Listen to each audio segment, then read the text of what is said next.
Hello everybody, my name is Chris Mars and welcome back to my YouTube channel. Today I have a fabulous interview with a dear friend of mine by the name of James Nisbet, who is one of the UK's finest guitarists.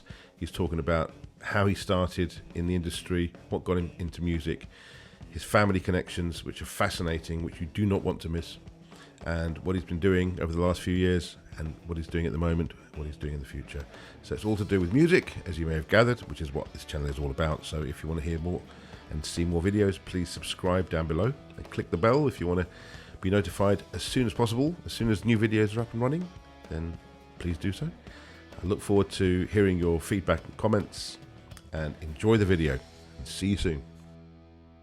James Nisbet in the house. How you doing? Nice to see you. Good. How are you, Chris? You all right? I'm great, mate. Yes, I'm very good. Nice to see you. How are you keeping? Thanks. All right. We'll keep writing and keep busy. I'm just about as busy as I can. I mean, obviously, we're not going for a while or touring, but in the meantime, just getting on with my TV work and my advertising and all that sort of business. But yeah, I mean, you know, we're fortunate as much that at least we have an outlet for. We can always be doing something creative and doing something every day with practicing or in our little studios, our little boxes, which pretty much we're doing anyway if we're not gigging. But yes, I mean, obviously we miss the balance of being able to do all the writing in the studio and then going out. That's the toughest bit of this bit. Yeah. Just the actual interaction with other people and playing with other people, as opposed to we can all do it ourselves, you know, program everything up, but it's just not as much fun. No, it's definitely a different way of working and using your brain. I guess it's totally it's knocked everyone out of joint all over the world. Well, on the flip side, though, of course, all those things that you're meant to learn on your computer and your Logic and that stuff. I must get around to learning how to do that. Nothing else to do. But you know, I feel a bit sorry for all those tech help guys at the end of this, because obviously we're going to be, most of us are going to be like, oh, no, that's right, I sussed it now. I've got nothing but time to figure these things out. So, so you know, you've got to try and make most of it, but obviously it's not ideal at the moment. Well, you've got no excuse now to do all the things that you were supposed to do for the last 20 years. Getting them into 6 months. learn those solos and those songs properly, not fudge them like I used to. Yeah, the old bomb note here and there, you know, I know that feeling. Well, look, thanks a lot for participating in this video, which I've got a couple up there on my YouTube channel already. So I'm basically, for people that don't know yet, I'm interviewing friends of mine, musicians and people in the business to try and get an insight into what we're all doing, to open up the book of music a little bit behind the scenes and see how we operate. And invite people to leave their comments and questions and to share the videos and to have a nice musical community and to help each other in any way we can. So I've got a few questions I want to ask you. Far away. I want to find out a bit more about you. Well, I'm sure the viewers would like to hear more about you, about what you're up to. So I want to start at the beginning. At what point in your life did you realize you wanted to become a musician? I didn't know. I mean, I know at one point in my life I wanted to play guitar, which is around about, I've been fiddling around with one for about 7 or 8 years old. But it was about 9 or 10 when we went to the first concert. My dad took us to go see Bob Dylan at Earl's Court, and it was just this thing. It was just such a magical event, and I was like, well, what's this thing? How does this work? I mean, obviously we're aware of music and that stuff, but something about the guitar. So sometime around about 10 or 11, we got serious about it. I started taking it, you know, practicing and getting lessons. I guess, and there was that. At that point, you know, it was going to be, could be a career or anything like that, but or it could be a job, or it's just something you just was drawn to and had to do and just loved doing. I think the first time I really became an issue, I got very lucky when I was about 16 or 17 and got asked to do a session over at Abbey Road for a friend of a friend. Just put some guitar, and they gave me like, I don't know, 200 quid cash, and it's like, at that point, right, okay, that was definitely an incentive to, or the light bulb going on. So that, okay, I think I'd like to do this. I'd like to do this as a job. This is fun. How old were you then? About 16, something like that. Right. And it was like a little overdub, and I went there just to put DC and G on something very basic. And I, of course, just happy to be there. I didn't think I could get paid, and then it's paid you. So it's like, right, okay, well, this seems like a potential career. I'm supposed to do my paper round and working in off license. Yeah. But it was the guitar. Was it actually watching Bob Dylan that inspired you to pick up the guitar? That was a part of it, and then there was something on TV not long after. It was an AC/DC concert of Angus running around, and again, there's this guitar thing in his hand, and it's like, well, and the sound. I mean, I think it was a sound exciting. You know, there's this thing. I don't know what it was. I mean, I didn't know you're aware of a guitar, but it was just that making that sound and how that made people react. I don't know, but there was definitely those two things were very close together. Yeah. You know, going to the concert, watch this thing on television, and just was like, and we had, obviously had the guitar in the house, and suddenly started just wanting to. I was just drawn to it, and just kind of put the thing down for for a long time, for years. Still can't most of the time. Right. That was it. It just became a lifelong obsession, and I think something to do. There's always something to learn. There's always something to get better on. There's always something to play, you know. And that's it. It's very lucky you find something that you actually really like doing, and if you turn it into a profession, then that's the best of all. Absolutely. Did you start off with acoustic or electric? Yeah, so there was just like a little crappy acoustic, and then by chance, though, where I lived, we've been down to Denham, and when I was a kid, there happened to be a friend of my father's in the pub. He was a jazz guitar player, and he was brilliant. He was an old school jazz player like Joe Pass. We could play lead, rhythm, and bass at the same time. And he really gave me a very good grounding at, somewhere around about a year or two. Scales, notation, all that sort of stuff. And he was very thorough, and he was a brilliant guitar player. He was obviously been in the big bands and stuff in 50s and 60s and what have you, but he was really good. So he was very good at the basics and just getting that grounding, first of all, the right shapes and the chords and the approach. And after that, you're on your own. You've got to figure out yourself. But just getting the basics together were great. So, yeah, very fortunate. And also, again, being lucky, get a good teacher who makes you want to play more, wants to make you want to play better, as opposed to put you off. A lot of people, unfortunately, get that sort of situation where they just get put off by it. This guy was great, very encouraging, and just do my practice during the weekend on something new. So how often do you have guitar lessons? When I was a kid, I had it once every couple of weeks. He'd give you a lot of stuff to get on with, and then you had to fit. It was standards, it was old jazz standards. He was jazzer, but he wasn't trying to play jazz per se. But it was just basic grounding of like getting the chords, reading a melody, and why that scale works over this thing, and just getting your technique together, and trying to be disciplined about it, trying to get a little bit disciplined about it, because obviously when you're 11 or 12 years old, you've got a lot of distractions. But fortunately, not computer games, because I think that would have been, had you grown up in that era, that destroyed any sort of, sucks away a lot of your time, and there's nothing to show for it at the end of it. At least this has something to show for it at the end of it. Actually, I agree with you there, because I tried to stay away from computer games because I knew I'd just get sucked into it if it'll just take my time away. I was too into my keyboards and guitars as well when I was a kid. I actually started playing guitar first, right, and started having more of a guitarist, and then I gravitated more towards piano. Living out of it, but so the two kind of came up at the same time. But yeah, it's computer games were a very big distraction actually at school, and a lot of kids. Well, kids would have them go, I've got to level 6. Okay, then what happens? That's it. Right. Okay. Been up all night doing this thing. It's like, and what happens after that? Yeah, but each story. But interestingly enough, computer games now, as far as I'm aware, sell more than films and records combined. Well, because they have to. You can't download them. Ironically, you have to buy You have to buy these things, and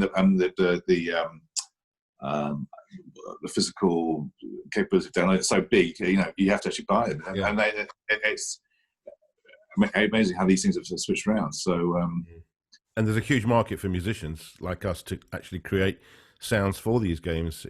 I know a guy who was doing all the James Bond games, and he was doing big sessions at Abbey Road and Air, I think it was, and he was writing all the music for that. There's some serious money involved in that.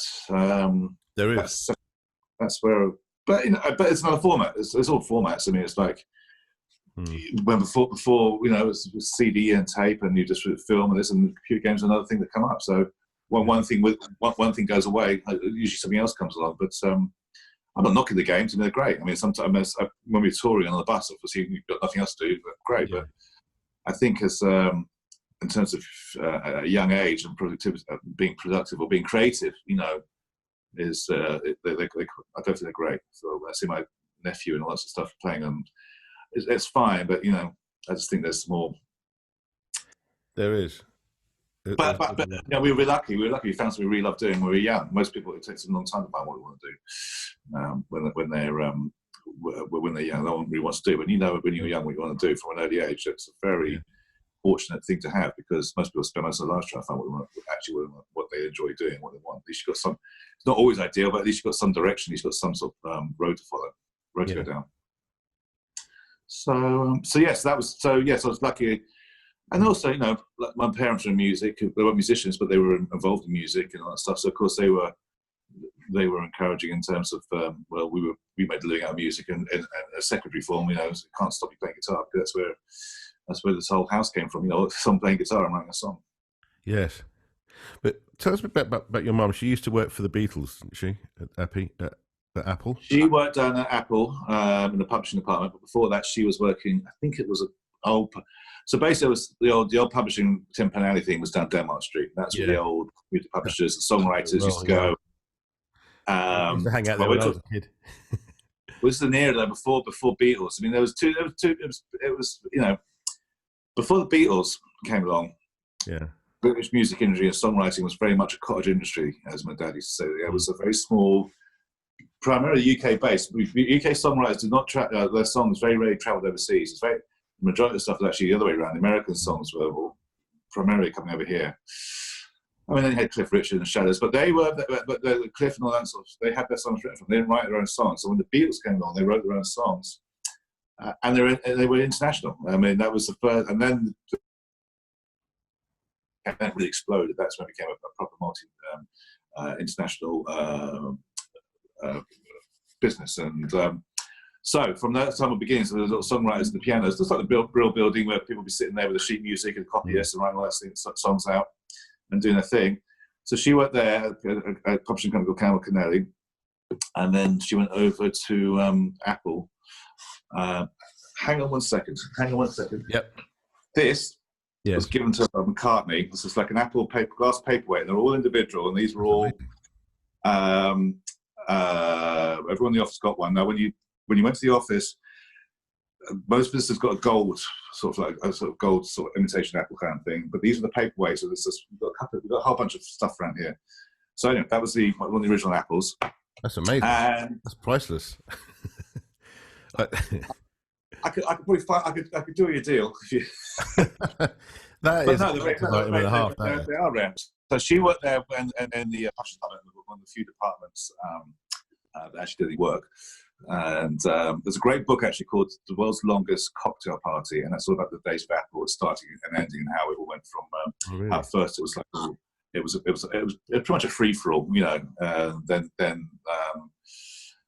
Then it changed about halfway through because I was just hemorrhaging money and that stuff. But she worked there, so she would hang out with them all the time, and they were in the office in Savile, and was there when they did the final concert. She was on the roof, and consequently, of course, when I was growing up, we had all the Beatles records and all stuff at home, and so and we had the whole back catalogue there. And I do remember actually she was very upset when when Lennon was shot.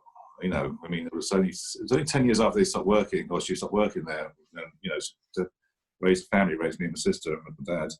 And she, I really remember at that early age. And then that's when I got and that was another thing, actually, listening to all those Beatles records about 10 years old and just everything, to check it all out. So, yeah, she was in the publishing department with a friend of hers. And yeah, it was a pretty chaotic time, to say the least. But it was amazing. I mean, it was an incredible experience, but it was one that couldn't last for very long because it was just too. It must have been so inspirational there for you to be surrounded by that kind of music, especially with your mother working for them. And yeah. I mean, but we had a pretty good record collection growing up. Does she still have those records? Well, some of them. I mean, I know I've actually got a couple of them here. I've got Pepper and the White Album, the original. prints, the first editions and stuff like that. Unfortunately, she used to have the pull-up, you know, I didn't know at the time, but it had a lot more stuff, you know, proper acetates and all the test pressing, that sort of stuff. So we'll be seeing you on the Antiques Roadshow soon, then. Eh? Well, a couple of things we got. Unfortunately, not George Harrison's guitar worth whatever it was. It's Ray Russell. Yeah. I think. Yeah, I saw that. Yeah, that was a good day. He took. I'm pretty sure he took the next day off. Next couple of days off. Got that valuation. What was that for then? It was it 200,000 or 300,000 or something ridiculous? Yeah, it was. I thought it was. Yeah, it was a huge amount of money. Yeah. Yeah, and good luck to him, man. It's obviously he worked with George, and George gave him the guitar, so why not? Great. Yeah, wonderful stuff. I've got an Apple. You have got an Apple. That is that's the first Apple company, of course. Of course, they were in. They had a few problems with the America's Apple computer company, didn't they? For a while because of the name. Yeah, well, Steve Jobs, you know, tried to screw them first before he screwed the rest of the music industry. So yeah, exactly. Yeah, yeah. They were a test run. If I can get one over on them, then I could do anything. Unfortunately. I was going to say, so did your parents encourage you to go down the musical route, or they didn't discourage me? Was it? They didn't discourage you. I mean, they could see that I was, you know, when you're practicing or coming back from school, and the first thing you do is pick up the guitar and sit there for 3 or 4 hours a night, and you should be doing your homework, and you know, it's obviously something that they can't stop. So yeah, of course they're encouraging, but they weren't like pushy. I guess I think that nowadays a lot of parents can be quite pushy about their thing, and especially with these rock schools or whatever they call them. You know, some of those things. So they can be quite discouraged. You know, they can be quite pushy, but no, they could see that he was doing it, and I was putting the work in. I was always going. I was going to do. You know, I was going to do something or try this in one way or another. So yeah, of course it was. And of course, you know, always, like I said before, they had all the everything they made. You know, their living was from music. You know, from indirectly, not from playing, but indirectly from that. So you could always say, "Oh, stop wasting your time," so because you know, there's nothing to fall back on. This is what you do. This is what you do. They were really, you know, into it. Once I started doing proper gigs and big stuff, you know, of course it was. But you had to be seen putting the work in. It wasn't like a drift. It wasn't like a whim. It wasn't like a whim. You know, it's like we were putting being in bands when I was from 13 or 14 years old and just playing, just totally into music, just totally into the whole world of it. Whatever aspect it was. So yeah, so they're very good. All right. And my mother was always singing, and she was singing every day around the house. And she was the one that pushed me into the music industry. Whereas my father, I think, preferred to secretly wanted me to go into accountancy or something like that. Something a bit more conservative, I think. But luckily, I had my mother's backing, which allowed me to sort of slip into the music industry without feeling too guilty. Out of all the work that you've done, is there a particular body of work that you've achieved which you are exceptionally proud of? And just surviving, just keep going, just not having to get a real job, you know, work. I mean, it's continually. There are obviously highlights and moments, but I mean, it's just the fact of being able to still do it after. Well, who knows what we're going to be able to do after the lockdown? Yeah. I mean, how it's going to pan out. Like it wasn't hard enough already, but this is always a curveball. But no, I don't think there's anything.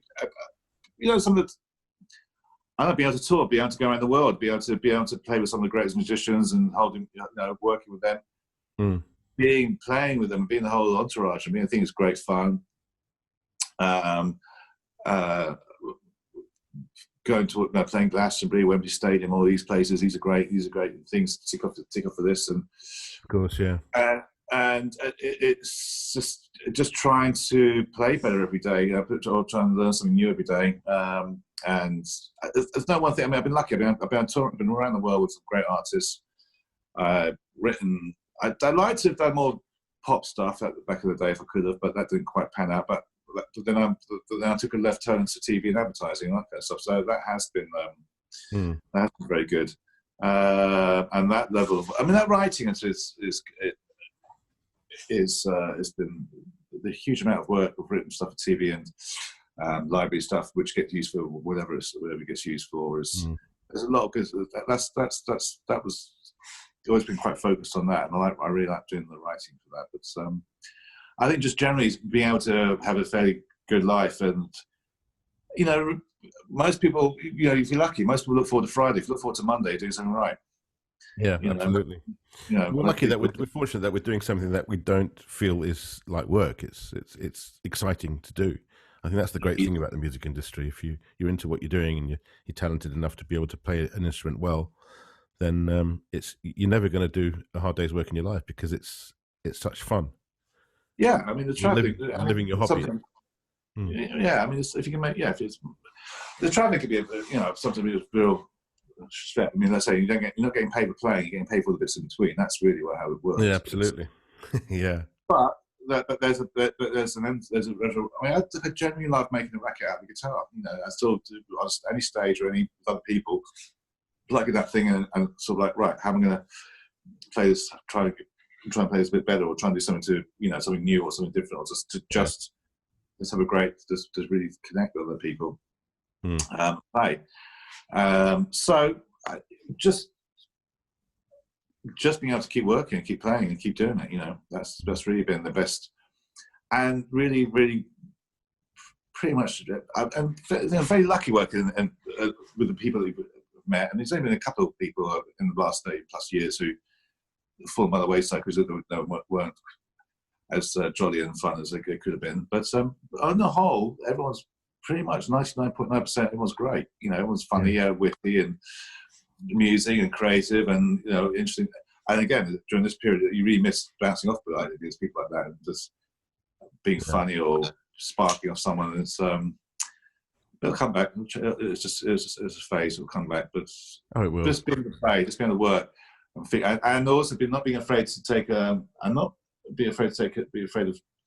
But I think also not being afraid of being putting yourself in the deep end, where you with other, really people who are better than you, and just trying to keep up there because they're going to raise your game. So yeah, it's been good from that point of view. Yeah, I think just try and be as best as you can. You can't do better than that, and just be happy in who you are as a musician, and just be yourself. I think is the way to do it, and feel comfortable, and don't try and be something that you cannot, or try and play in a certain way that is going to make you feel uncomfortable, or I think we've all been there, trying to force ourselves to try something that we can't really handle, and yeah. Well, I don't know. I disagree a little bit in as much that I think there's this thing where you got to get your ass kicked a few times to. There was a time when I finished playing with Lily Allen, and we were doing all the big rock shows, and we went from arena clubs and everything to stadiums and God knows what else. And it was fantastic, and living the life. And then, Nigel Wheeler and stuff. He was doing a little gypsy jazz thing down at Pinner, and I thought, I'll go down, it'd be all right. I could sit in there. Got my backside completely kicked, but they were really good. So for the next 6 months, I was like, right, I just have to play better. I'll get this down. And I say, you don't necessarily be the next Django Reinhardt or whatever, but if it gives you an incentive to go and play, and it'll make you play better. You're only as strong as a musician as your vocabulary. If you want to be a session player, if you want to be a sideman, you got to have a wide vocabulary. Styles. I don't have to be expert, but an understanding of it. Understanding of what when someone says to you, I want a bit of gypsy jazz, or I want a bit of flamenco. I want to know, right? Okay, well, it's not going to be totally authentic, but I can get the flavour and the style of it. It's within your fingers. It's under your fingers at some point, somewhere in the brain. But with the gypsy jazz style of playing, obviously you've got the rhythm going for a bit, and then then they alternate and go to a lead, and then the next guy takes the lead, and they alternate. Do you find is it more comfortable for you to play the rhythm, or to go for the lead, or did you struggle? Both hard. I mean, if you play jazz, those lead roles are quite technical, aren't they? Play those changes. First changes is like, or for any real jazzer, you've got to focus and dedicate yourself on that. For practice. And those guys practice like 3 or 4 hours a day just doing that. Yeah, absolutely. And I can we could do that, and I could understand. I mean, I've been lucky. For some reason, I got nominated for an award last year for production music. One of the tracks for a gypsy jazz track, which I wrote. Oh, right, excellent. Which was totally unexpected, but having that knowledge means I got used on TV, and then you get a nice little acknowledgement for that thing for the production music, or a nomination for those things. So that was a point. That point was that learning that stuff that meant I could go somewhere else and do a different style, which would be useful for something on TV, which is great. They're both hard. I mean, to play jazz, you really got to dedicate yourself to it, and it's a very difficult, especially on guitar, the gypsy jazz thing. I mean, when you see people like these guys like Borelli, this French guy Borelli Legrand, who's just mind blowing, and it's all over. He's all over that fretboard, and it's brilliant. And it's amazing to watch. I love it. But to do what he does that well would just, at this point in my life, I haven't got time to dedicate that. You've got to do it when you're young. To dedicate yourself to that sort of stuff. It's a bit like not everyone else pay it, but it's you can get that under your fingers. Everything else is pretty straightforward. Sure. And one of my biggest guitar influences was Pat Metheny. I mean, I love his material, but it's so incredibly technical to play. It's just another level. It requires so much practice. Yeah. No, it's 8 hours a day, every day for and it's great. We met him once. He came to Bearsville when I used to work there at Studio Woodstock in America. Oh, right. He was doing a record with Jack DeJohnette, and they were doing one of the first records ever on to not on tape but straight to digital. And they had this, I don't know if it's Fairlight, but I think there's tied of 2 refrigerators that's been recorded on, which now, of course, you can probably do it on the hard drive, or USB stick or something like that. Yeah. But back then, we were recording this jazz album, and he was he was very nice, and when he had a bit of time off, he would sit there and show you a couple of things. And but he was that was way beyond way over my head, some of that stuff. I saw him in concert a few years ago. Actually, it was phenomenal. I mean, all the musicians are up there in the top 10 of the world's most incredible percussionists, keyboard players. Fantastic band, really, really good. Yeah. On the flip side, there are some jazz musicians I know who can't even play a straight chord. They have to stick something else in there. There's a real discipline. There's a real discipline playing simple. I mean, I think there's one of my favorite quotes is like, a lot of jazz musicians can be quite sneery about pop music. That's easy. Well, it's not. You try to write a 2.5-minute song, from beginning to end with a point. I mean, the lyric that touches people. And with a lyric that is poignant or relates somehow, or it's very hard to write a 3-minute pop song. It's very hard. It's what you leave out, not what you put in. You just noodling around for 5 or 10 minutes, is whatever. But it's to be concise and how to say what it is. Yeah. And that framework is hard. Talking of songwriting, what's your favourite era of songwriting? Living through the 90s was the most exciting era. Which one? I mean, living through the 90s was very exciting. It was the last really exciting era. There was lots of stuff. But, I mean, in terms of like, there's no real period per se. I mean, obviously, 60s, 70s. There's those 30s, all the great standards, Irving Berlin, all those guys. I mean, there's those great things. But being a musician at the time when the songwriting was going in the 90s, that was really exciting. That was being around a lot of the pop writers, a lot of the bands, a real creativity then. There was some killer records that came out. There's some still, and we all have our time where you're part of that era, you're part of that moment, and then that time passes on. But that was some great stuff there, and I really liked that. That was my favorite period of recent pop writing, I guess. There's still great writers around today and all that stuff, but it was exciting. There was a real sense of one-upmanship that everyone was going through. Which I'm sure I would say if you're living in the 60s as well at the time, when the Beatles were coming out, and Stones and what have you, and Dylan and all those people. I mean, that was Brian Wilson. They were amazing times. I don't think there's one that's a great best era, but growing up and through it, that was definitely my favourite time. Right. When did you start working with Belinda Carlisle? 1996, 7, I think it was. and we were just, and I was doing my first gig with her was a sport tour with Tina Turner, going around the UK, and yeah, it was a big arena tour, and that was the first time I'd done arenas and proper. I mean, I was done bars, I've been paying bars, and that's actually going to arenas and someone else carrying my gear and tuning the guitar up. Loved it. Very nice. How did you get that gig? Someone changing the guitar strings every day. That was brilliant. It was in tune when you bought it. You thought, hang on a minute. Exactly. How did you actually get that gig? That was through a friend of mine. Well, it was Sam, Sam Blue. So me and Sam had been put together to do some writing a couple of years beforehand. We had a little band called Blue Radio, and then his friend was a keyboard player, a guy called Mark Taylor. Mark Taylor, he'd been out with who's he been playing? He'd been playing with Elton John, and Simple Minds, and he was putting together this band. But we had our own band together, me, him, and Mark. And then when the band at the time was being rejiggled, he said, "Do you want to come and try out for it?" I was actually was playing acoustic guitar, just playing rhythm and bit BBs and whacking a shaker or whatever I was doing first of all that tour. But then I took over on electric about a few months afterwards, and they've been there on and off ever since. Really, we've been touring together for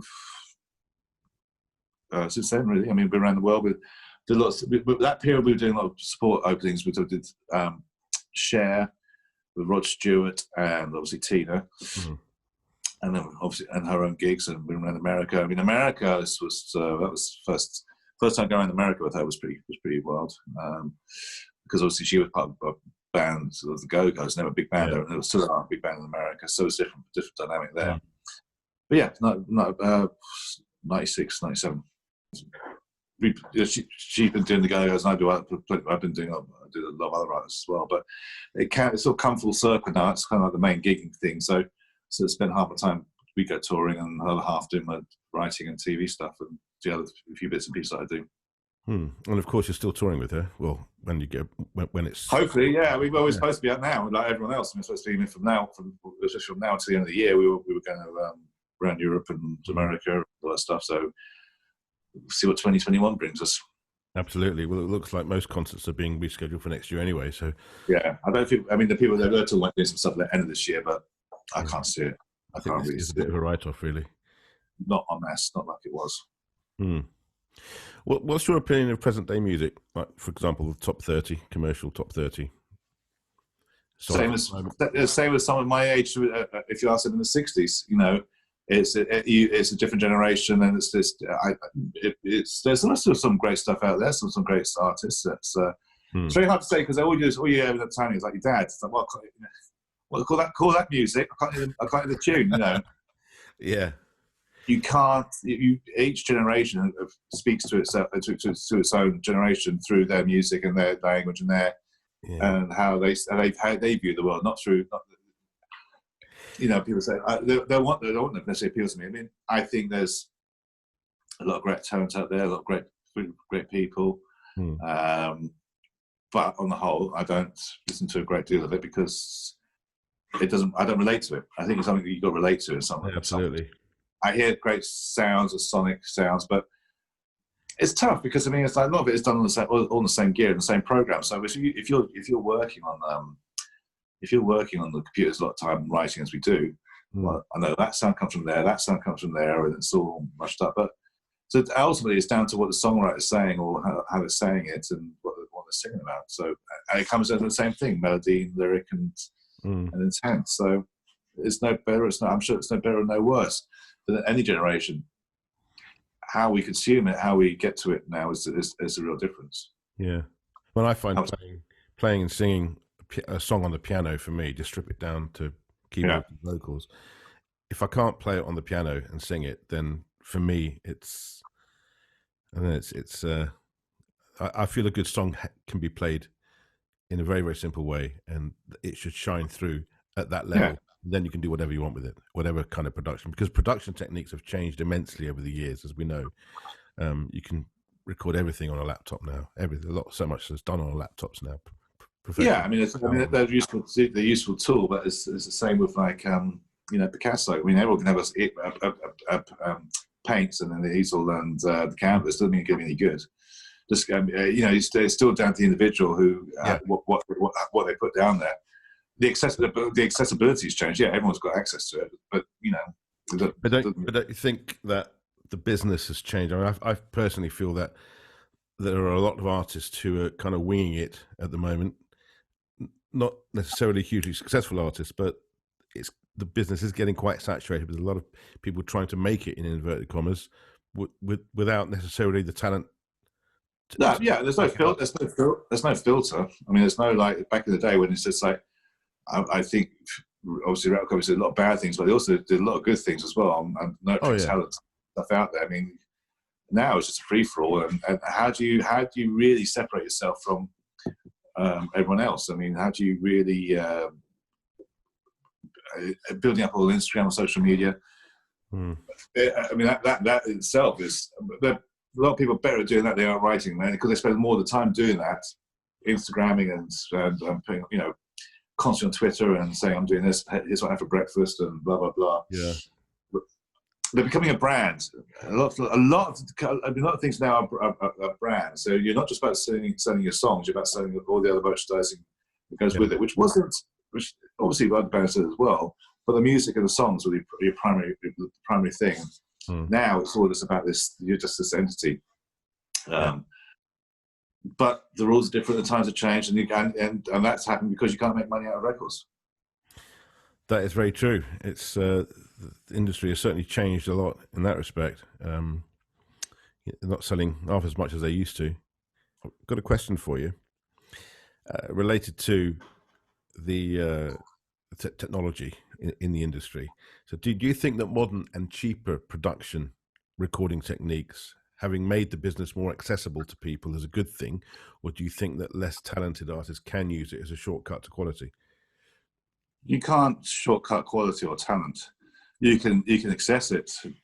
You can do more to mold it. I mean, I think would be the best thing to happen if auto-tune was banned for 2 years. Well, auto-tune, exactly. Yes, especially the very bad auto-tune, which is the very obvious auto-tune, as opposed to. I mean, if that was gotten rid of, then it'd be because the technology and the recording and the drum machines and what have you, it's always been there. I mean, that's no big deal. But making people and that auto-tune thing makes everything samey, and it's very hard to tell one singer from the other, really, because there's no character. It sucks out the character. It's all right to have a few. Not say bum notes, but I mean, it doesn't have to be perfect. Well, it's no soul. I mean, we've got Melodyne, of course, which can correct certain nuances in the vocals, which a lot of us use just to touch up, like autocorrect if you're writing a document. But auto-tune is it's a completely different thing. I sometimes wake up in sweat, having nightmares of listening to the radio and all the tracks that had auto-tune, suddenly the auto-tune was switched off. I mean, you can hear that it's so clinical. That, going back to what I think about modern music today, that's the problem. I mean, that's my biggest beef with it. Is that the vocals also sound very, very similar. There's very, very few real character vocals out there. They're all trying to a lot of this sort of fake sort of sincerity without any of the effort behind it. Yes, absolutely. And to be an artist, you got to have something slightly different. You got to have something. You can't just keep selling the same thing, But, yeah. So yeah, I mean, I don't. That part of the technology has made it so any idiot can come off the streets and think they're a singer. Yeah. But I don't know. But it's there. You can't uninvent it. It's not going away. No. I guess it's just another tool in the box that we have to use sparingly, if at all. Yeah, I mean, if at all, ideally. But it seems to be because then he's got there were some great singers with characters. I mean, the bygone era, like but I guess there's also a thing of like people don't gig as much. I mean, if you were back in the day in the rock band and you were playing, those days.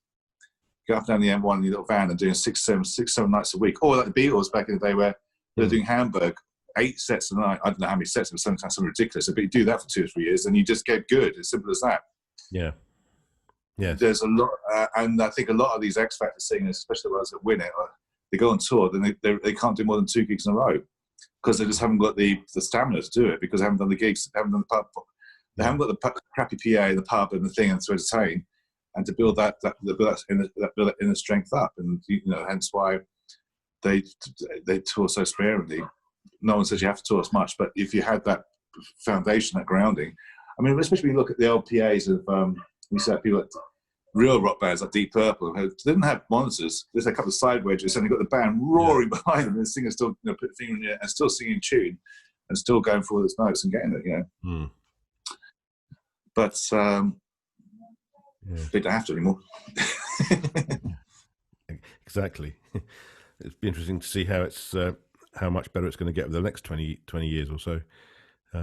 It's just getting better and better now. The modern sound systems, so different too. Yeah, I mean, all the PAs, everything in the ears, and all that stuff is obviously a new generation as well. Which I think the in-ear things are great for singers. So it makes life a lot easier for them. I don't think it's necessarily great for the band. It's good. I mean, and then the front of the house also said, "Well, it's much better for me." So I thought, "Oh, okay. When did we start working for you?" There's something about having people moving air on stage, and there's a thing of being involved with that, as opposed to being all separated and or isolated. So, yeah. But again, that's the way it is. Can't really change that. Have you got any ultimate dreams you wish to fulfill, which are achievable, but you haven't got round to doing anything about yet? Any? Yeah, film score, probably big film score. Yeah, films. That's films and that kind of thing. I mean, on a smaller basis, we just did this whole thing. I mean, my friend did. I just put up on Facebook this thing for TV. It's on the moment, the theme and instant music for that. But films and getting involved with that would be great. And I still like to do I don't believe anyone. I'd love to write. I still write a hit song or some kind of form of description. Some kind of how that would manifest. Because I like writing. I can write. I'm not saying that fastest gun or greatest guitar player, but I can put bands together well. I can write what to brief well. That's one of the 2 things I can and do to thing. But a film in terms of professional stuff, the film and that kind of thing, I would really love to get involved more in that. As and when we can. I mean, there's a couple of things I'm hoping. Well, we were supposed to be doing this year, but they've been put on hold with a friend of mine. He's a writer in LA, and I spent quite a bit of time over there. And I was on hold to trying to do some stuff with him. We don't know now. Obviously, we won't do anything until later in the year or for next year. A friend of mine did something with the BBC. Filming itself is you have to distant film now as well. I mean, it's like they have to. You don't even have a cameraman there. They have to put like what we're doing now. Put the camera on one bit, act piece over there, and then they have to edit it together. So it's a very it's a very tricky time to get everything done. But film thing would be nice. That'd be good. I don't have any business, but I don't have any burning desire to make a solo album with me singing it. Not as anyone else. So Have you been singing for a while? I mean, have you gotten recordings? I wouldn't call it singing. I call it vocalizing. There's what lacks in melody that makes up for in melody in enthusiasm and intent. No, but we got this kind of screaming and dreaming bands that we do. The kind of screaming. So I sing a couple of Stone songs and a Dylan song. A couple of Dylan songs, which is. I must tell anyone watching this that I have seen your band several times, California Screaming, and they are superb, absolutely superb. I brought my friends to see you, and we enjoy every moment. It's a fabulous band, and we're still hoping we can do a little charity thing in Denham again this year at some form or other. It's a great little get together, it really is. Yeah, it's good. But we did do that. But so I think it's important for any musician actually. Anyone who wants to be a side person. Sing something. They have to be the lead singer, but most people, 9 times out of 10, will go to ask you if you're going to join the band or go on tour. Do you sing? Can you do BVs?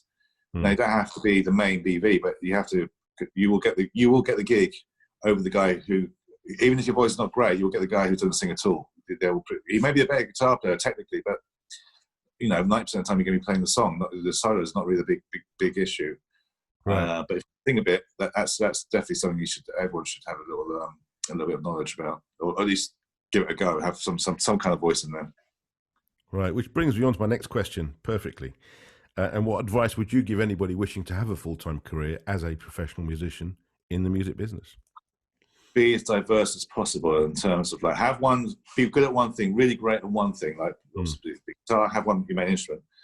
But in this day and age, again, this advice was given by, I was actually working with Chris Difford, one of the guys from Squeeze. When Macs were first coming out, people were doing stuff for computers. So learn that, because that is going to be that's going to be something that you're going to really need to it'll become more important in the future. And he was right. He was totally right. Learn about, and a friend of mine's actually, his kid he's a great guitar player, man. He's amazing. They said you've got to learn how to get your programming and get your computer chops up, because you're going to be writing a lot of stuff in this isolated world, and especially now. So you have to learn how to do backing and write and program. But have knowledge of keyboard as well. Piano gets up. Don't have to be fantastic or anything like that, but the piano is the best instrument in the world for harmony, and it's all in front of you. It's right there. So for writing and stuff like that, it's great. And a bit of vocals, and also computer. But be diverse, and don't be afraid to reinvent yourself every few years. Yeah. Learn like trying gypsy jazz, or trying to learn some classical piece, or don't one thing, but have a few talents to your a few abilities, because you can't just be a guitar player. You can't, unless you're in a classical world, I guess, where you're cello and you're an orchestra and all that sort of stuff. It's a different world. But if you're trying to do something modern, and you got to pay the rent. I know some days at one point do a solo gig on acoustic with looping pedals and just doing that. And you haven't done it before, but you take a leap and do it, and you learn how to do it. You learn how to do it on the job real quick. Yeah. So and read if you like all these things. I mean, my reading is terrible. I mean, if you want to have as many career opportunities as possible, reading, having a basic. I used to, but I just never did. My professional. So can you read notes or chords? Yeah. I can read it a little bit, but not to the level where some people are just sight reading. And if you're doing film sessions and stuff like that, they're the film scores and stuff like that. Where a few sessions when everything gets back to normal, are still going and stuff like that. But you wouldn't want to join the London Philharmonic Orchestra and sit there with 60 musicians and get a piece of manuscript put in front of you. You wouldn't feel comfortable doing that? No. I did it once I did something in Czechoslovakia a while back, which was like this huge production with strings, and I played it on the album, and then I said, they were going to do this in a big arena over there. It was ridiculous, the scale of this thing. And I thought they just wanted me to blow over what I did last time, and then they put the score in front of me, and it was like, I was up. I don't think I slept for about 3 weeks, because just trying to get this thing crammed into my head and trying to learn it all. We got there in the end, but it was, and of course, what didn't help was also being in a foreign country, and their English wasn't so good, so of course that made things even tougher. But got there in the end. But no, I mean, to have that knowledge and that skill, because if you want to be a working musician, you might have to be depping in the West End, or these sort of things, and it's another way of making some money. It's another way of it's interesting. But don't you find that having a deadline, if you're given a deadline, then you will do what is necessary to reach that? I can't remember which. I was observing Berlin or Cole Porter or something like that. So someone asked him what comes first, the music or the lyrics, and said usually the phone call. And and so someone says to you, I need this by this time, or you got this, and you get very focused very, very, very quickly. Yeah. That's what I liked about. That's what I really liked about. That's why I went into the advertising world for writing as opposed to the songwriting thing. Well, A, I didn't have any hits, but B, the advertising world, you have to get it done within 24 hours or 48 hours, and they load straight away with that. There's not much and you become very quick and focused about writing to brief and to picture and figuring out real quick. Because obviously, if you've got you're writing an album and there's no real time frame, you'll dither around for a bit and all that sort of stuff, and you can what could only take your day can take you 3-4 weeks, or to an extreme example. But the deadline will get the job done real quick. I'm very focused, and I like having deadlines. I like doing. That's primarily why I like working with TV a lot. It's got when do you need it? Like yesterday, and you just get it done. And it's fast. It's very, very quick, and you can just move on to the next project. You can just get it out of the way and just. Well, the initial idea is fast. Then of course, it goes through the dithering stage. Like every artist, he goes like, "Oh, we want it more yellow. We want it more this. We want more that." But this framework and the templates there, and then you've got something to work with, as opposed to having these esoteric conversations about what I'm not quite so sure. But how some of these executives sort of like justify their existence by trying to make a comment or something. But right. But yeah, the line's great. Yeah, I like that. Did you ever have you ever been in a live band position where you've had to rehearse songs very, very quickly for a tour or something like that? Or well, the hardest one ever. Doing something for Marty Pello. We were doing a Teenage Cancer Trust concerts. But what he done, so instead of just doing the band, which has been fine, you know, we had our own set worked out. But he decided to have, I think it was 10 different singers, and we had 2 days to get together. And it wasn't just like one style, like, oh, you just do like R&B. There'd be like classical. There was like Leslie Garrett, there was Baby Spice, there was every style possible, and his show. So it was like a 2.5 hour show to get together in like 2 or 3 days, and that was. We got there because you just have to get through it. But that was a tough, because it's a big gig. It's the Albert Hall, you know, it's sold out at Albert Hall, and of course, the Roger Daltrey's down there because it's part of his thing, and I think a couple of guys, you know, Oasis and all those different that week were doing it, or whoever else, and of course you don't want to screw up, you know. Of course. And we did it. It was great, and we did. But it was that was really hard. That was really hard. Right. Because I had a very just try to remember everything. Just try to get everything in the head as well. Just the arrangements in the head. It's just your mental hard drive. It was absolutely full to bursting. Yes, I've definitely been down that road before. Actually, 10 years ago, I had a call from my old mate Damien Wilson. He's a singer. I don't know if you know him, but he used to be. Yeah, we went to see him, didn't we? We went down to that gig. Of course, yeah, we went down together. Of course, I don't know if I ever told you this story, but when yes, of course we did. And I was on tour somewhere. I was doing some gig in Sweden at one point, and my phone rang just before I was going to go and do my gig. And he said, "Hi, Chris, long time no see. Got a question." He said, "You know, we want to do a tour with putting a band together, etc., etc." And the keyboard players pulled out at the last minute, wondering if you could do it. And we've got about 2 weeks or thereabouts to get it ready. So I said, yeah, I'll do it. And he said, well, do you want to have a think about it? I said, oh, okay, what are the songs? He sent me the list. And there were several Rick Wakeman pieces from the Myths and Legends of King Arthur and the Knights of the Round Table, which just so happens to be the first album I ever got. Right. And so I actually know that album inside out. And there's all this complicated Moog solos and all this organs and things. And I actually knew this stuff. I never really played it. Yeah. And I said, give me a couple of hours, I'll think about it. And I thought, I can't do this. I listened to the other material, and it was very, very progressive rock, which I love. I love progressive rock.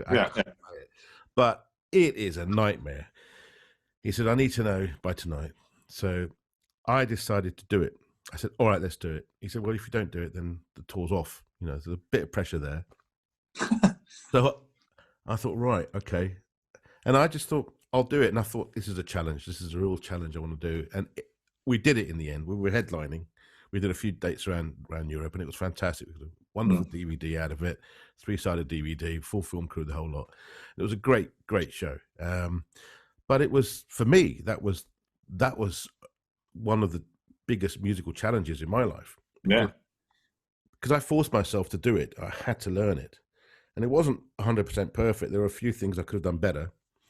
But I managed to get all the sounds, all the synth sounds and the organ sounds and everything, and the whole band. We only had 2 rehearsals with the band. Well, that's the other thing with those. I love the prog guys. I know the guys from who are doing Yes. It's not Yes. It's the Anderson Wakeman. No, the Trevor Rabin version with John Anderson and Rick Trevor Wakeman. And, Trevor Rabin. I saw them actually on the 9125 tour. Was that the one? Yeah.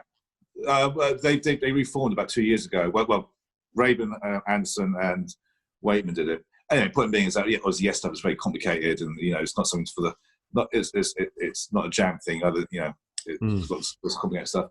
and they had to get a deaf bass player. I don't think the bass player even had a rehearsal. I mean, he just would run through the sound check, and he did it, and he nailed it. But like, you really have to know that stuff. But yeah, but those sort of things, can only make you better, and especially a gig like that. And especially a gig like that, because everything else is easier after that. The regular pop stuff or rock stuff is just no problem. It wasn't downhill after that for me. Well, literally. No, but it was. It's. I think as musicians, we have to take on. It's healthy to take on projects which are slightly out of our depth. You just got to stretch stuff and put yourself in those. I mean, a couple of times. Yeah, it makes you better. It certainly makes you better. Well, the West End is a good example of that. If you were deputy in the West End, I did Mamma Mia a few times. Not because I actually want to do it, but I mean, because a friend of mine, I was interested to see how it works. I've never done it before.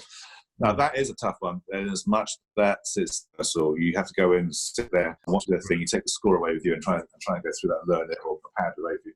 But when you do it, not only got the pressure of actually just playing it, but of course, if you are slightly out or something like that, it's going to mess up the people upstairs, the guys who are actually doing the show.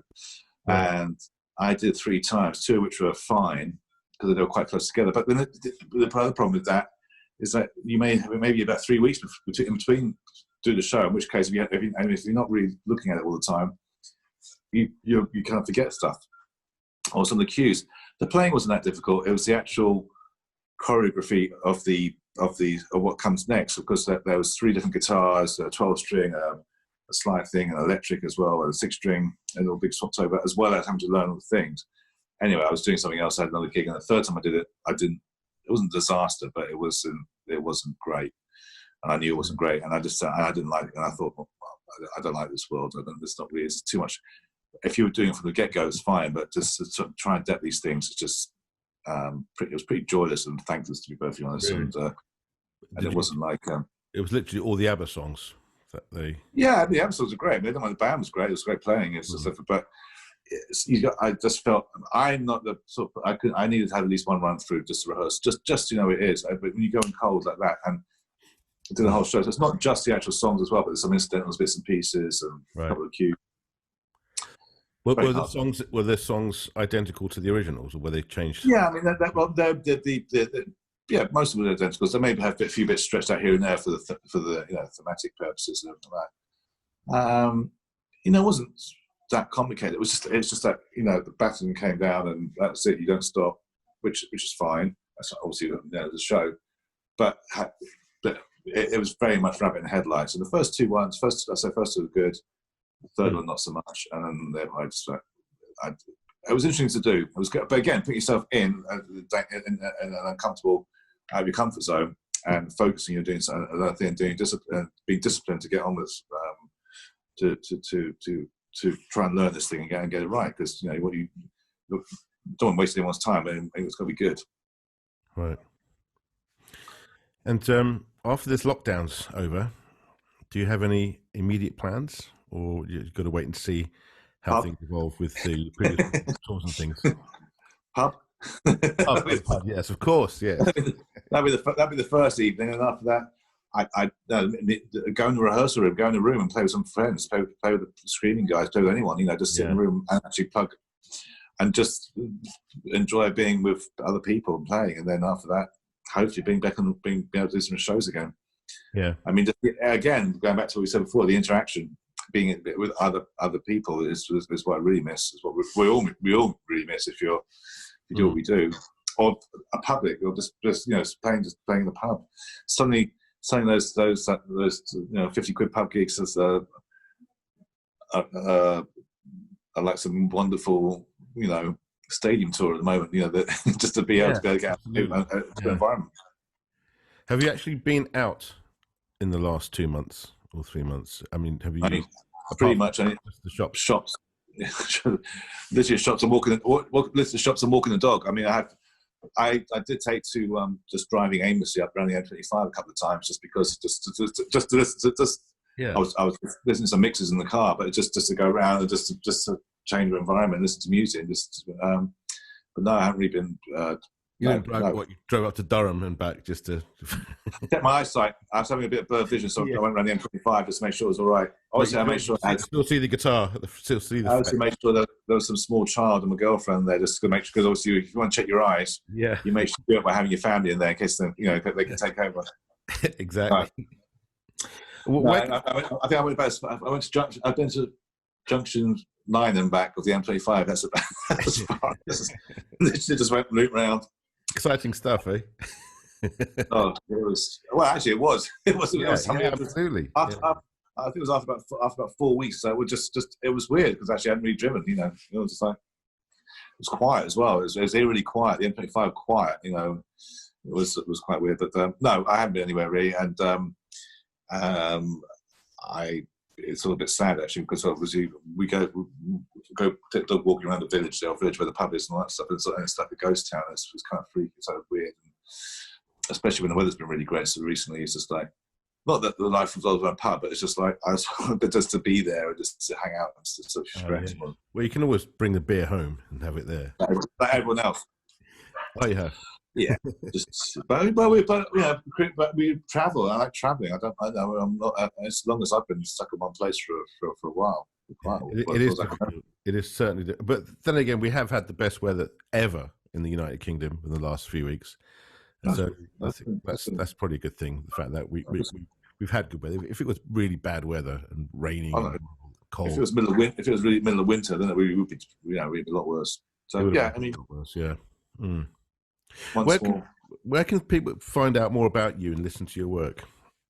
Just go to the website. It's www.jamesnisbet.co.uk, and pretty much everything's up there with the who I played with, TV work, and the various bands. Yeah, it's all there. It's up there. You have had sorry. Sorry, after you.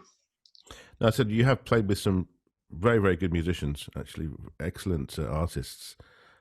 Name a few. Yeah, well, we've done stuff with obviously Belinda Carlisle, Lily Allen, Gary Barlow, Rod Stewart, Kylie Minogue, Brian Ferry, Gabrielle, a few more, but that's a start. Chris Mars, of course. Chris Martin, obviously. Chris Martin All Stars off to Germany, our European jaunts. I do have the recording of that. Do you? I do. Not the video. They never sent me the video. I got the full audio. Oh no, you did send me. I think you did send me a bit of that. Yeah, it was something right. I will send it. I will send it to you. It is glorious. I'm sure it is. And with that, the bands have been very, very much prepared some amazing musicians in those bands and stuff. But yeah, it's been good. It's been good, man. We've got to work with. I'd like to have been. The only one I really liked to. I mean, I was only depping for the Rod Stewart's thing. He is a class act, man. I'd like to have done some more stuff with him. But that was for putting it out there. There's one last tour with Rod or something like that. I would love to play with him because he was. I remember a time we were doing. So we were doing many TV things. He had American Songbook, and I did actually play live a couple of songs with. There's a Charlie Chaplin song, "Smile." He did "Smile." That's right. Right. So we do that. He comes in. We have a rehearsal with the band, all that stuff. He comes in. So first of all, he comes in looking the part. It's Rod, and he's got his beautiful wife and proper rock star. Good entrance, good start. Then he comes around and introduces himself to every guy individually and says, "Hi, thank you for doing this," and coming out.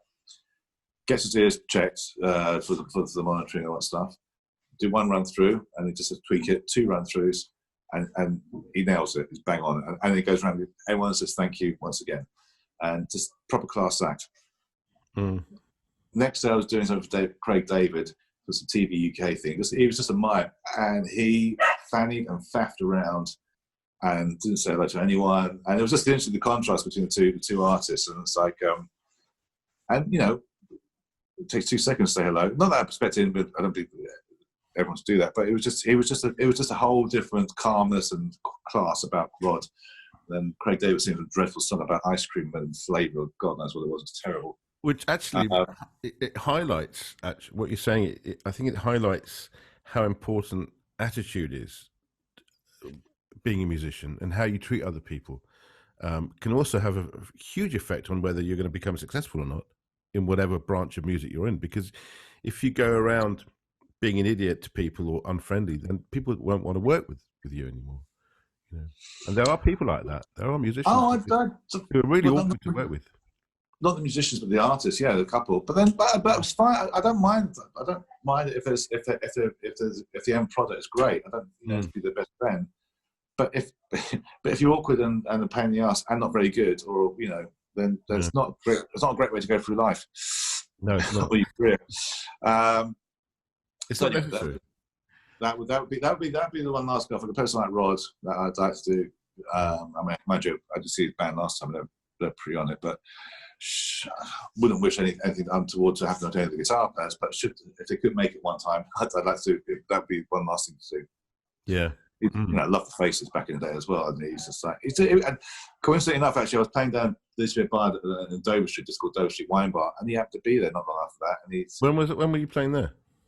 Oh, it was about 10 years ago, I guess. Some of that when there was there's been shut now for a couple of years, but because I used to play next door to that at Smolensky's years ago. There was a piano bar there, with a restaurant. Oh, you were there at Smolensky's, but yeah, I know that. There was one in Charing Cross Road as well. I played both of them. We could go to the Dover Street Wine Bar. There was a great band playing down there, actually. It was a great little venue. Yeah, it was a sax player, a guy called Leo, and we did play down there quite a lot.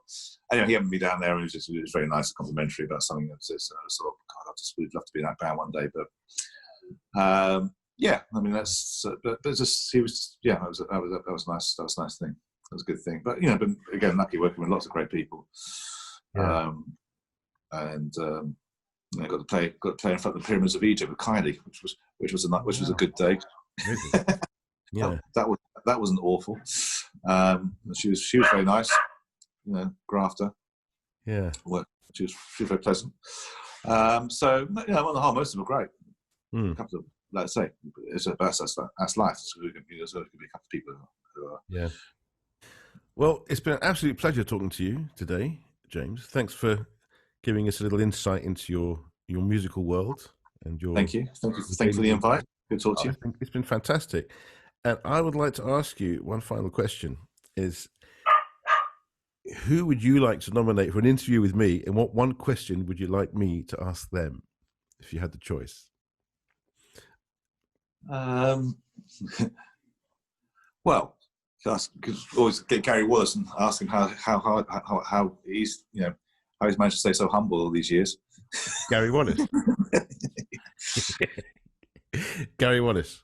I had to keep humble and still be successful. Okay. No, I'm not joking. Gary's actually, but interesting. Gary's a monster player. I mean, he's insanely good, and he has been around. He was in there. He caught the last era of the heyday of he did Live Aid, Duran Duran Power Station, and they did and then all the other stuff with Floyd. I mean, God, that that 80s stuff was amazing. I was actually at Live Aid, at the first Live Aid I went to see. Right. It was incredible. I literally did my first gig at 14. Not my first school band. Was the day after Live Aid or something like that. That's why I remember it really well. We were rehearsing. I watched it. We were supposed to be rehearsing, and of course, he didn't bother rehearsing. Just watched the gig on TV as it unfolded all day. Gary would be great. Gary's got plenty of stories, and he is a phenomenal musician, and a great example about how to diversify, because from percussion and playing drums, but also one of the great, he really knows Pro Tools inside and out as writer and a producer and that stuff, and MDing bands and stuff like that. So he's got several different skill sets, and all of which he excels in. Yeah, with quiet humility. I don't think he's ever not worked. He's always been on the road or doing something. Because he's very good, and once you get something like that, he the biggest thing you got to try and do is try and make yourself indispensable. So one of my experience with being an MD is with Belinda, at least, was because it's solo artist, we don't necessarily take a band with us when we go to America or Australia. So I have to go and source a band over in these countries and get together doing that. So that's another thing, being out of your comfort zone, because you don't know what you're getting sometimes until you get there. I mean, you can pretty much suss out suss out, obviously what they've done, people's websites and how good they are, that's given. But there has been one other occasion where we've met, we've stuck with a band member who wasn't one of the most jolliest of souls, and that can be a bit trying. But that's nothing to do with the artist. The artist just wants to see you there, and if they see you there, they know that the band, you're going to be ready for that counting. All you've got to do is just sing the song. So they don't need to be stuck in rehearsals with you for while you figure stuff out. They just want to turn up and sing the song to the arrangement you've worked out and go for a couple of times and off you go. You'll be match fit by the time they get there. Yeah, which obviously is one of Gary's great strengths as well, being putting everything together and Gary's all that lots of stuff. That's I think he's probably the only drummer probably one of the two only drummers I've ever worked with years ago, because he was on this TV show that we did that I was the lead singer of back in a long time ago. And we were doing a show every week at the Astoria Theatre called The Happening, and Gary came in for a few of the shows, and we rehearsed, and then we filmed the show live on a Tuesday, and of course on the Saturday. And I mean, he's a genius. His timing is impeccable. He's so good. The sounds, everything he does was just absolutely perfect. Absolutely superb, like a machine, really like a machine. It's just absolutely perfect, and I'll never ever forget that. Yeah, and he has gone on to work with some incredible artists, including Pink Floyd and of course Mike and the Mechanics for so many years, and Tom Jones, and every time we met up, he's just very easygoing, very down to earth, and just gets on with it, and quite the bon vivant. Yes, long may he continue. Yeah.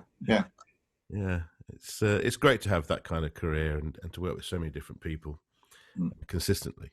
So I'll give him a call and tell him that tell him that you have nominated him, and hopefully he would like to come on air and have a little chat. It's fascinating because you've worked with some amazing people that era. They're 10 years older, and I've got another friend of mine, Richard Cottle, who's this amazing keyboard player. And again, they were at the time where they were playing with Bowie and Jagger and those guys, and it was like it really was a pretty magical time to be a top flight session musician. Imagine now. I mean, some we go fly to LA and make a record for 2 months. From the UK, and I'll put you up in a nice hotel, all that sort of stuff, and you make for great artists. How amazing is that? Absolutely. And I just in a little MP3, a WAV file, sorry. Yeah. And I just remembered that I actually met you at Gary's house.